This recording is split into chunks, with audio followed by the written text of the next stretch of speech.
Di era serba digital ini, politik tidak lagi hanya soal diskusi di ruang rapat atau aksi massa di jalanan. Kini, media baru telah mengubah segalanya. Generasi Z yang lahir dan tumbuh bersama teknologi menjadi pionir dalam memanfaatkan platform digital untuk menyuarakan pendapat mereka. Mereka tidak hanya sekedar berbicara, mereka berkampanye, memobilisasi dukungan, bahkan memengaruhi kebijakan, semuanya dari layar perangkat mereka. Dari gerakan tagar viral hingga petisi online, generasi Z telah membuktikan bahwa dunia digital adalah ruang baru untuk demokrasi. Tapi, di balik peluang besar ini, ada tantangan yang tidak bisa diabaikan. Partisipasi politik di dunia maya sering kali berbeda dengan aksi nyata di lapangan. Seberapa efektif like dan share dalam mendorong perubahan nyata? Bagaimana literasi digital dapat melindungi generasi Z dari hoaks dan manipulasi? Dalam video ini, kita akan mengupas bagaimana media baru menjadi arena politik modern bagi generasi Z. Kita akan melihat potensi besar, dinamika yang berkembang, dan tantangan yang harus diatasi untuk menciptakan demokrasi yang lebih inklusif. Jadi, siapkan diri Anda untuk eksplorasi mendalam tentang partisipasi politik generasi Z dalam era media baru. Mari kita jelajahi dunia digital dan politik dalam perspektif yang segar dan kritis. Halo, Halo, siang selamat Bapak. selamat siang, Pak. Siang Pak. Jadi di sini kami perkenalan dulu. Nama saya Putri Maritza. Di sini teman saya Zuril Boy. Di sini kita mau ngewakilin teman-teman kita buat wawancara Bapak. Jadi di sini kita bakal ngewawancarain Bapak tentang partisipasi politik generasi Gen Z dalam era media baru. Jadi apakah Bapak berkenan? Iya, silakan. Oke. Oke, gitu. Oh ya, Oke, sebelumnya Bapak perkenalan dulu Pak. Oke, Boleh. perkenalkan nama saya Yuda Kurniawan. Sekarang saya eh, sebagai pengajar di program studi ilmu politik Universitas Bakri. Selain itu, saya semester ini ditugaskan untuk menjadi penanggung jawab laboratorium ilmu politik Universitas Bakri. Saya pikir cukup ya perkenalannya ya. Cukup oke. aman Pak. Oke, jadi Langsung aja nih kita langsung tanya-tanya ke Pak Yuda. Oke, pertanyaan yang Silakan. pertama nih, Pak. Ya, Kalau menurut Bapak sendiri, bagaimana media baru itu mempengaruhi cara generasi muda dalam berpartisipasi dalam politik? Kalau dilihat sekarang itu kan media sosial tuh sangat mempengaruhi terutama generasi Z gitu kan, Pak. Nah, menurut Bapak ya. pandangannya gimana nih, Pak?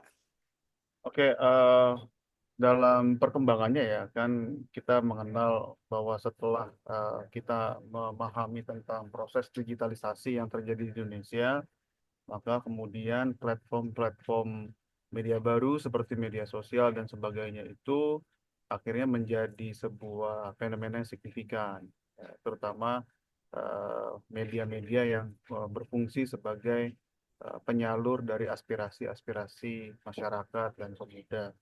Itu yang pertama. Jadi kalau kemudian ditanya apakah memiliki pengaruh atau tidak, pertama itu berpengaruh. Pertanyaannya apa tadi? pertanyaannya. Bagaimana media baru mempengaruhi cara Oke. muda dalam berpartisipasi dalam politik? Iya, kalau kemudian teman-teman mengikuti perkembangan media sosial ya, tentunya fungsi media sosial, terutama media yang kalian sebut media baru itu adalah sebetulnya wadah ya, wadah bagi para pemuda atau Gen Z untuk kemudian menunjukkan partisipasinya. Jadi kalau kemudian mereka apakah media tersebut berpengaruh, tentunya berpengaruh. Tetapi yang perlu diingat adalah bahwa pengaruh tersebut harus secara cermat ya dipisahkan dari partisipasi politik secara real dengan partisipasi politik yang ada di dalam dunia maya. Jadi kita mengenal apa yang disebut sebagai digital movement opinion dengan apa yang kemudian menjadi pergerakan-pergerakan atau aksi-aksi real di lapangan terkait dengan partisipasi politiknya. Jadi kalau kemudian kita melihat atau teman-teman melihat banyak sekali opini, pandangan Gen Z atau kemudian pemuda gitu di dalam media sosial, itu kemudian cenderung tidak sama seperti apa yang kemudian terjadi di luar media sosial tersebut. Jadi kalau kemudian kita kecenderungan-kecenderungan gitu, tentunya kita bisa mengambil kesimpulan bahwa ia berpengaruh terhadap partisipasi politik, tapi hanya pada ruang-ruang digital. Tapi sisanya adalah partisipasi politik itu cenderung kemudian tidak terlalu kuat ya di dalam ruang-ruang di luar ruang digital. Jadi kalau kemudian mau bertanya apakah berpengaruh, ya mungkin di dalam konteks dunia digital atau kemudian pada sisi digital itu berpengaruh. Oke, kalau gitu. Lanjut, Bud. Oke, jadi buat yang nomor satu, jadi jawabannya kalau menurut Bapak Berpengaruh berpengaruh. ya. Oke, Iya. boleh di next pertanyaan selanjutnya tuh kalau menurut Bapak, apakah media baru dapat meningkatkan keterlibatan politik generasi muda dibandingkan dengan metode tradisional? Nah, saya nggak tahu apa yang disebut oleh teman-teman metode tradisional, Mm-mm. ya. Tetapi kalau kemudian kita lihat bagaimana sebetulnya para generasi muda itu kemudian memberikan opininya pada media-media baru tersebut atau media sosial atau media digital tersebut, memang kita bisa melihat bahwa ada sebuah ada sebuah tren di mana kemudian media-media ini menjadi wadah alternatif untuk menuangkan aspirasi atau menyampaikan gagasan. Tetapi problemnya eh, dalam dalam partisipasi politik yang lebih nyata, ini perlu dibuktikan atau perlu kemudian apa yang kita sebut sebagai partisipasi langsung. Ya kan, kalau partisipasi politik kan nggak cuma hanya menyampaikan gagasan dan sebagainya, tapi kalau kemudian kita merujuk kepada pemuda, pelajar dan sebagainya, ini harus kemudian dibuktikan dengan partisipasi politik yang real. Mungkin kalau menurut pandangan saya, partisipasi politik yang real itu bukan hanya sekedar pada saat pemilu saja, di mana kemudian para pemuda ini terlibat di dalam pesta demokrasi atau meramaikan pesta demokrasi, tapi juga pada pada event-event lain ya, atau pada peristiwa-peristiwa politik lain, atau bahkan kemudian pada momentum-momentum politik yang lain. Jadi menurut saya ya memang iya, tapi saya perlu memberikan catatan antara perbedaan antara apa yang kemudian terjadi di apa namanya di dunia digital dengan kemudian praktek realita di lapangan terkait dengan partisipasi politik pemuda ya. Saya kira begitu. Oke. Oke. Selanjutnya, menurut Bapak nih, Ya, tantangan apa yang dihadapi dalam mengintegrasikan media sosial dengan sistem politik yang sudah ada?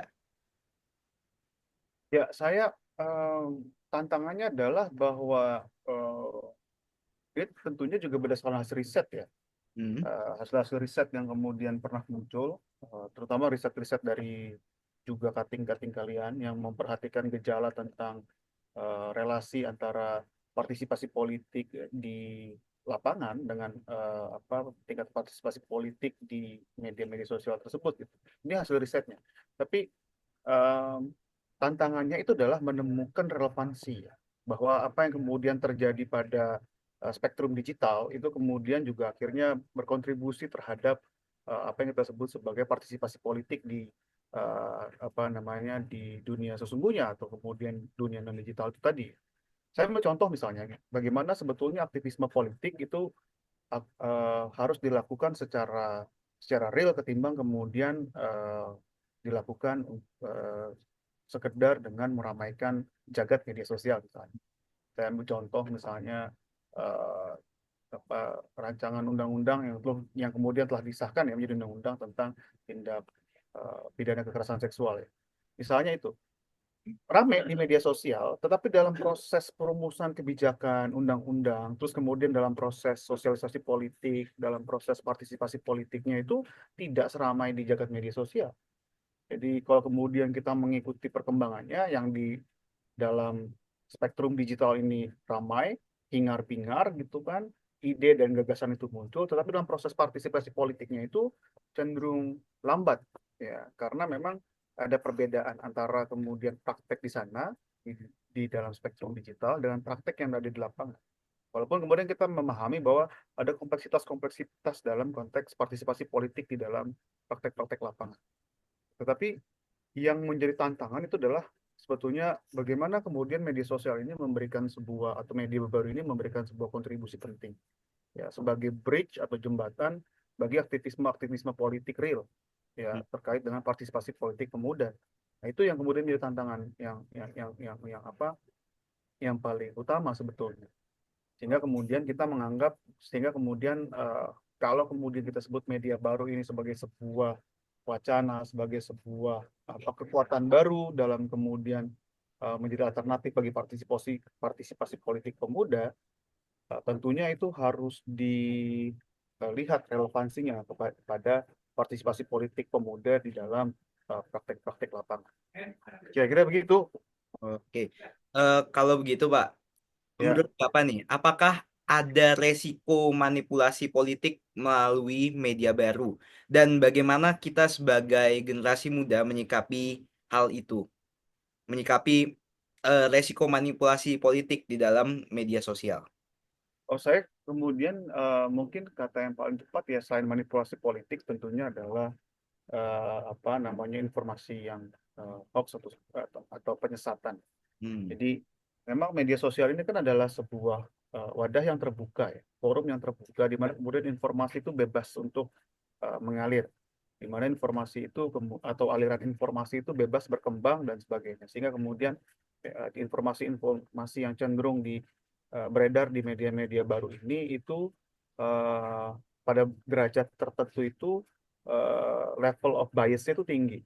Nah, itu kan dituntut eh, itu kan kemudian menjadi sebuah tuntutan bagi para pemuda untuk kemudian bisa membedakan mana informasi yang kemudian sesat, tidak benar, dan kemudian informasi yang benar. Ya tentu saja itu membutuhkan apa yang kita sebut sebagai literasi digital yang baik ya. Makanya kenapa para pemuda itu, terutama eh, apa namanya Gen Z dan kemudian kelompok pelajar, saya sebutnya kelompok pelajar dan kelompok terpelajar, itu Oke. kemudian harus bisa memahami bahwa kemudian semua informasi yang ada, arus informasi yang ada di media baru ini, itu level of biasnya itu cukup tinggi. Ditambah lagi, dalam media-media baru seperti media sosial, itu prinsip anonymous itu tinggi. Ya, jadi kita kemudian nggak bisa mempercayai kebenaran suatu kebenaran yang kemudian kita anggap sebagai sebuah kebenaran yang valid. Sehingga kita harus melakukan konfirmasi, rekonfirmasi terhadap informasi yang beredar. Itu untuk mencegah agar kita kemudian tadi yang seperti mungkin Mas Duri bilang ya, Mas Boy bilang bahwa eh, manipulasi di dalam media-media baru, ya terutama media-media digital. Tantangannya ada di situ. Jadi buat saya literasi itu penting. Kasih ya. Oke, Oke. jadi tadi kan udah dari perspektif buat generasi muda. Nah, kalau misalkan nih pertanyaan terakhir, bagaimana kalau akademisi ini dapat berkontribusi dalam memastikan penggunaan media baru yang bertanggung jawab dalam politik? Oke, Teman-teman. kalau untuk akademisi sendiri ya, memang apa namanya satu hal yang bisa dilakukan adalah membangun kesadaran Hmm. atau kita sebut sebagai building awareness ya, terhadap society. Itu kan tanggung jawab bersama ya. Tapi di sisi lain, para pemangku kebijakan itu juga memiliki tugas yang sama dengan para akademisi, sama-sama membangun apa yang disebut sebagai awareness. Tetapi yang lebih penting daripada itu adalah tentang apa yang biasa kalau saya sebutnya itu adalah apa ya istilahnya itu ya apa sih istilahnya itu bahwa para stakeholder, para politisi, ya, para kemudian elit politik, elit eksekutif pemerintahan itu harus memberikan teladan. Ya, kalau kemudian mereka nggak bisa memberikan teladan, politisi ini, terus kemudian elit-elit politik dan elit pemerintahan nggak bisa memberikan teladan bahwa kemudian mereka memberikan contoh kepada publik bahwa mereka menggunakan media digital secara bertanggung jawab dan kemudian eh, mereka menggunakan media sosial secara bijak atau media digital secara bijak, maka eh, apa namanya publik secara luas kemudian tidak bisa apa sih itu istilahnya mendapatkan panutan yang baik ya. Jadi ada yang disebut sebagai sebuah pemahaman kolektif ya tentang bagaimana kemudian menggunakan media digital tadi. Ya, saya mungkin dengan teman-teman di level mahasiswa atau kemudian teman-teman ini sering disebut sebagai the agent of change, itu juga punya sebuah peran yang kemudian tentu saja peran tersebut bisa menjadi peran yang cukup signifikan kontribusinya. Kalau teman-teman kemudian ikut dan kemudian membantu masyarakat luas untuk bisa memahami, untuk bisa mensosialisasikan, mendiseminasikan bagaimana kemudian penggunaan digital secara baik dan bertanggung jawab. Itu menurut saya yang kemudian bisa kita lakukan. Oke, bagus banget. Nah, mungkin cukup segitu, Pak, pertanyaan Ya, kita. Mungkin Bapak bisa kasih closing statement nih kepada generasi muda, gimana caranya memakai sosial media yang bijak untuk mendengar opini-opini publik tentang politik juga, kayak gimana, Pak? oke. Kalau buat saya menggunakan media baru, media digital, media sosial dan sebagainya bagi para pemuda tentu saja harus memperhatikan etika media sosial atau etika penggunaan media sosial. Etika penggunaan media sosial itu tentu saja meliputi berbagai hal-hal yang penting. Pertama, teman-teman harus apa namanya selalu menggunakan kalimat yang baik dan kemudian kalimat yang bertanggung jawab. Yang kedua, teman-teman juga harus memeriksa kebenaran. Ini penting buat teman-teman. Teman-teman dalam penggunaannya tentu saja harus memahami bahwa penggunaan media sosial, informasi yang beredar itu harus dicek lagi. Ya, jadi kalau kita sebut check and recheck informasi yang beredar. Ketiga, menghindari apa namanya penyebarluasan informasi yang kemudian bias dan kemudian belum tentu kebenarannya. Jadi tolong dicek lagi sebelum kemudian disebarluaskan. Saya pikir itu hal yang kemudian sangat penting ya bagi pemuda untuk menggunakan media baru ini dengan penuh tanggung jawab. Dan terakhir, dalam media sosial kadang-kadang kita lupa, kita perlu menghargai uh, apa privasi orang atau privasi individu. Kita harus menghargai hak ya atau kemudian kita sebut sebagai penghargaan terhadap hak kekayaan intelektual dan sebagainya. Sehingga dengan demikian kita bisa apa namanya membangun sebuah uh, apa sih istilahnya itu lingkungan digital yang baik. Ya, itu menurut saya. Terima kasih. Oke, terima kasih Terima kasih Mas banyak, Yuda, Pak. Pak Yuda, Sama-sama. dan terima kasih. Terima kasih.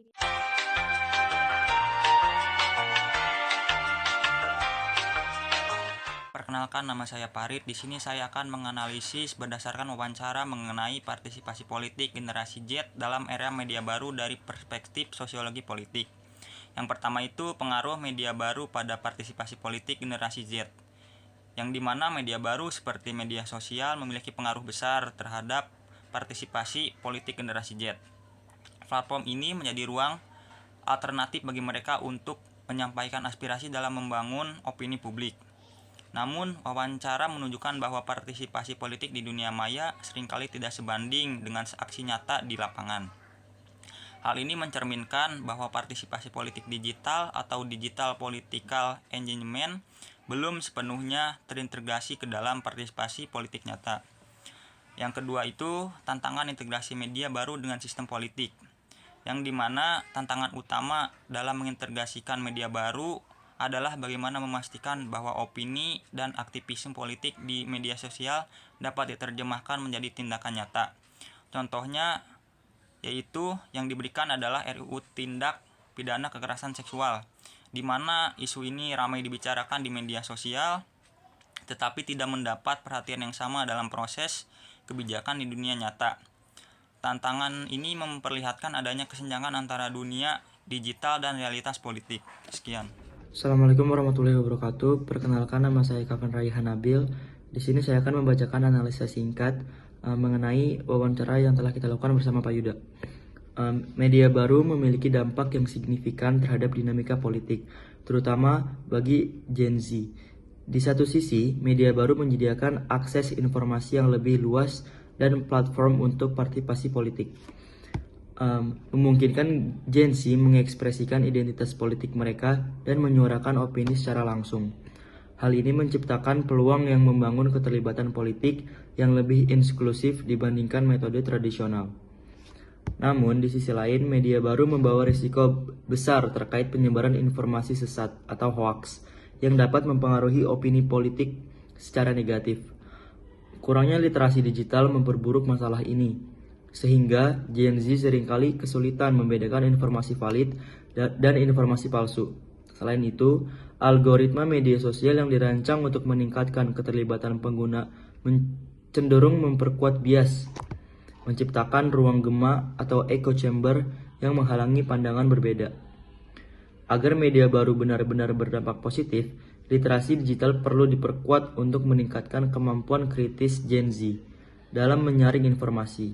Di sisi lain, penting untuk mendorong mereka memanfaatkan media baru sebagai alat untuk memperjuangkan isu-isu politik yang relevan sehingga partisipasi di ruang digital dapat diintegrasikan ke dalam kebijakan nyata.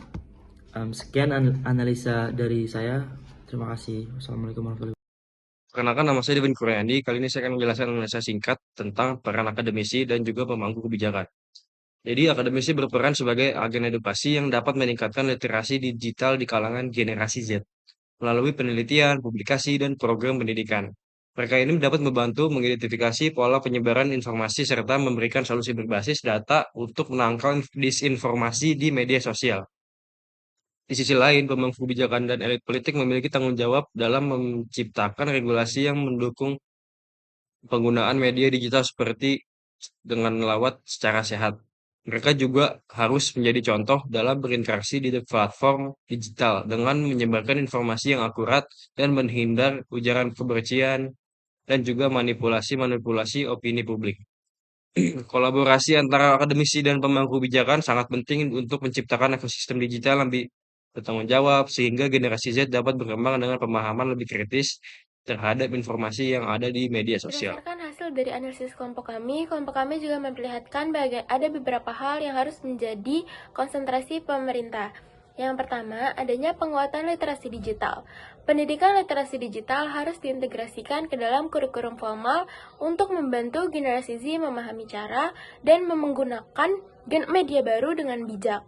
Yang kedua, adanya kolaborasi antara akademisi dan pemangku kebijakan. Membangun program yang melibatkan akademisi, pemerintah, dan komunitas untuk menjembatani kesenjangan antara partisipasi politik digital dan dalam politik nyata. Yang ketiga, adanya peningkatan transparansi dan akuntabilitas. Media baru harus dikelola dengan regulasi yang memastikan keterbukaan informasi dan mengurangi risiko manipulasi. Analisis ini menunjukkan bahwa meskipun media baru membuka peluang besar, peranannya dalam memperkuat partisipasi politik generasi Z masih harus memerlukan perhatian dan upaya yang lebih strategis lagi.